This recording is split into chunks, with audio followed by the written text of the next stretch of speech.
I'd just like to say that we've been back in Canada for less than 24 hours, and my sister has already made a plate of poutine. Hey friends, it's Kathleen, and today I'm going to be doing my England book haul plus some other things. So I didn't really buy as many books as I expected to while I was in England. I think I bought like 6 maybe. But that's because they were completely weighing down my suitcase, so I'm actually happy I didn't buy any more. But I did pick up a bunch of other things as well, so if you're only interested in seeing the books, then that's just like the beginning part of the video, and you can just cut out when I'm done with that. But I will be showing you guys some other things as well that I purchased. So if you're curious about what I bought while I was in England, Scotland, and then France, then keep on watching. So the first 2 books I got while at Waterstones, and the first one there was Under Rose-Tinted Skies by Louise Gornell.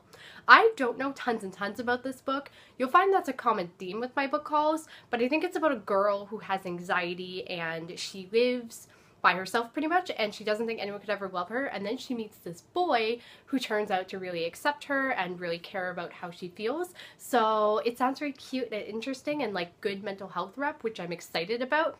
One thing I did notice while in the UK is that paperbacks are out way sooner.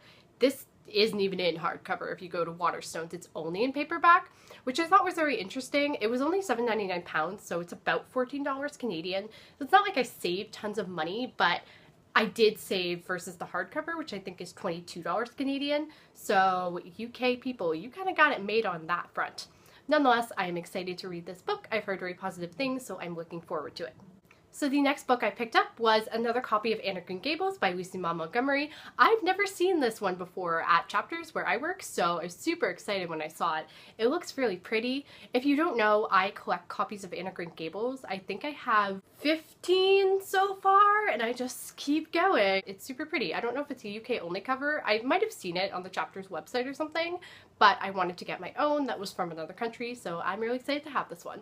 So these next 2 books are super random. I picked them up both at the Oxfam used bookstore, and the first one there is 1,000 Splendid Suns by Khaled Hosseini. I'm probably pronouncing that wrong, but if you don't know, Khaled Hosseini is the author of The Kite Runner, which is a really beautiful book. I read it in high school and I absolutely loved it.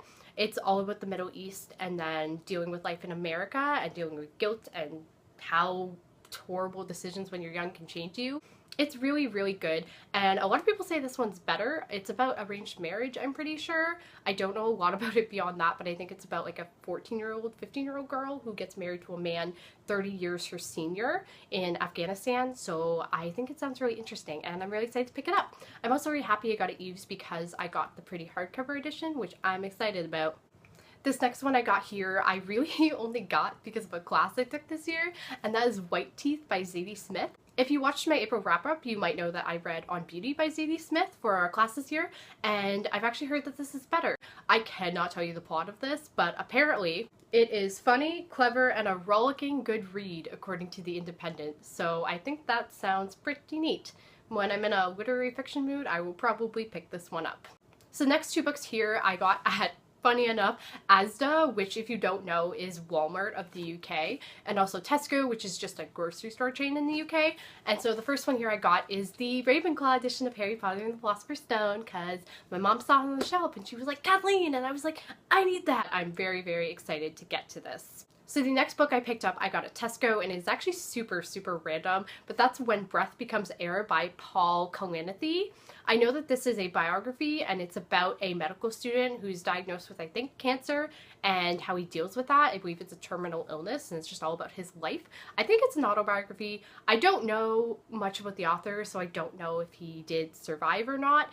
But anyway, I've heard this is really good. But the whole reason I bought it, and actually the reason I bought this one too, like right there, was because they were both paperbacks and they were on for £3.85, which is roughly under $7 Canadian. So it was a really good deal and definitely worth getting. Anyway, I was super excited for this. The hardcover is definitely prettier, but same book, so I don't really care. So the next book my dad actually bought for me, which is super nice of him. We were going through Waterstones, and my mom had one of those purses that like latch over your shoulder and onto your side, and I didn't. So I had my wallet in there because my sister had convinced me there were pickpocketers everywhere. And I went to get my wallet, and my dad was trying to pay for his book, so we just bought it for me. It was just super nice.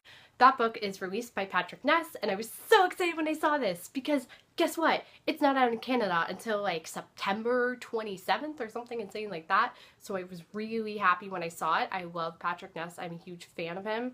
I've read some mixed things about this so far, but basically I believe it's about a boy named Adam, and he is the son of a pastor, and he happens to be gay, and he's dealing with the fact that his family doesn't know about this, and it's inspired by Mrs. Dalloway by Virginia Woolf and Forever by Judy Blume. I did read Mrs. Dalloway for a class this year.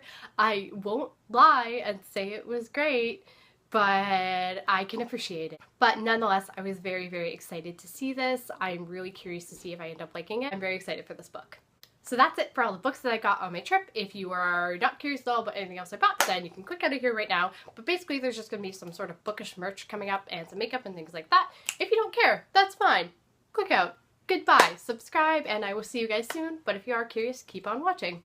So the first thing I got, which I'm super, super excited about, is my own Ravenclaw scarf. Now, back in the day when I was 14, I was convinced I was a Slytherin because my sister told me I was. I had no basis for this beyond my sister said that I seemed a not very nice word for a female dog, but smart, which could describe like a million 14-year-olds, but anyway. So I was convinced I was a Slytherin, and then when I got sorted into Pottermore, I got sorted into Ravenclaw, and I had this horrible existential crisis. Over the years, I've come to accept that I am a Ravenclaw. I'm a little weird. I'm relatively intelligent, in my opinion. So I definitely very strongly identify with my house now, and I don't at all identify with Slytherin, so that's really funny. But yeah, I'm very excited to have this scarf finally, because I had a Slytherin scarf for years. That was the point of the story. My sister got me one from Harry Potter World in Florida years ago, and I had that one for a long time. And I really wanted one that matched my house properly. It's really pretty, and I'm gonna wear it a lot in the winter. It's very, very nice. So the second Harry Potter thing I got was actually this t-shirt I'm wearing. It just says Wise, and then like, I'm gonna stand up on the stool that's in my room so you can see. But it says Ravenclaw down here where I have it kind of tucked into these shorts. But anyway, it's just a t-shirt. I really like it. It's cute. I wanted a Harry Potter t-shirt, so I bought it, and I like it a lot. It looks very cute, I think. So then I also bought a chocolate frog while I was at the Harry Potter studio tour, and I ate my chocolate frog, as you can imagine, but I did get the little card, and it's Rowena Ravenclaw, so it's like they knew. Moving away from Harry Potter merch, I got this tea at Harrods, and apparently I destroyed the box, but the tea is actually really good. It's like a black tea with apple and elderflower. I quite enjoyed it. It's a little overpriced, I'm not gonna lie to you, because it was £4. I mean, that's not terrible. It's not terrible for 25 tea bags. It could be worse, I think. Anyway, I quite enjoyed it. I just wanted to buy something at Harrods, even though I didn't even like Harrods. I just wanted something anyway. So I also went to Lush, which was pretty exciting, and the only real thing of significance I got there is this shower cream called the Yuzu and Cocoa, and it smells like chocolate orange, and it's amazing, and it's all my dreams put together. I'm obsessed with this stuff. I highly, highly recommend it. I think you can only get it in the UK. I haven't seen it in Canada, but like, maybe they do sell it there, and I've just been cheated. I don't know. Anyway, it's really good. And then some makeup things. This is super, super random, but I got the Kat Von D lipstick in the shade Mother. I'm wearing it today, and I really, really like it. I think it's really pretty. My sister actually owns this one, and I really liked it, so I just bought it for myself. Anyway, I really, really like it. I think it's cute. It kind of goes with, like, everything, so I'm a fan. Would recommend. And then another super random makeup item I got is the Makeup Revolution eyeliner. It's, like, the Awesome Double Flick liquid eyeliner, and when I first got it, I didn't like it because I just couldn't apply it properly in the hotel, but when I got home, I'm wearing it today, and it seems to be doing a better job now, so I don't mind it so much, and I will probably use it up. It's not bad. It was £2.50, so not a terrible price. I really just wanted to buy something from Makeup Revolution because I've heard a lot about that brand. I actually kind of like it. So then we have a product that I actually regret buying, and that is the NYX Angel Veil Primer. I've heard so many beauty gurus talk about this primer like it was the best thing in the whole world, but it's just not hydrating enough for my skin. I have very dry skin, and this like totally smooths it out and makes it feel okay, but on my actual face, it's just not good. Don't like it. Made my skin look drier, kind of made things cling to dry patches. Not a fan. Probably wouldn't recommend if you're as dry as me, but other people might like this. I don't know. I'm not a beauty guru. And then I bought something that I only bought because I had euros to spend, and that is the Beauty Blender, which I just used today for the first time, so it's like a little dirty. I haven't washed it yet. I don't want to admit that this is good because I feel like that's wrong because it's so expensive. It's really good. So then the other product I got because I had Euros to burn was the Urban Decay eyeshadow primer. I've used this before and I really like it. I just got the mini little size. It's just a really good eyeshadow primer. I like it a lot. It was not worth the money, but whatever. I have it now. Might as well use it. So then I also got this yellow dress at a flea market in France. It comes with a little belty thing to make it have more shape, which I can't find right now, but I could probably use any belt with it. Anyway, it was like 10 euros. I also bought another shirt at the flea market that started to have threads go through it and kind of come off, so I really don't think those were the best quality investments, but I have high hopes for this dress. Like, I don't know, I think once the belt's on, it could be cute. Once it's all ironed out, we'll see. So the next thing here is something I'm super excited just to have it exist in my life, and that's my playbill from Harry Potter and the Cursed Child. It was a wild night. A wild 2 nights, some might even say. Anyway, it's beautiful, and I got all the cast signatures, and they were so nice at stage door. I really love my playbill. It's super cute, and I got the actor who plays Albus' signature on his own little page there. You can barely see it, but yeah, I did. Anyway, I love it. I'm happy it exists. I would keep it forever. Side note, I also really do want to do a video talking about Harry Potter and the Cursed Child and my experiences at it, what I thought of the actual play itself, but I don't know how many spoilers I want to include because the whole PR hashtag of the whole thing is keep the secrets, but that was also before the book came out and everyone couldn't really read the plot before that. So I don't know if I just want to talk about like the plot that most people know by now, or if I want to maybe still talk about like the effects and different things of that, because that's really what's a surprise.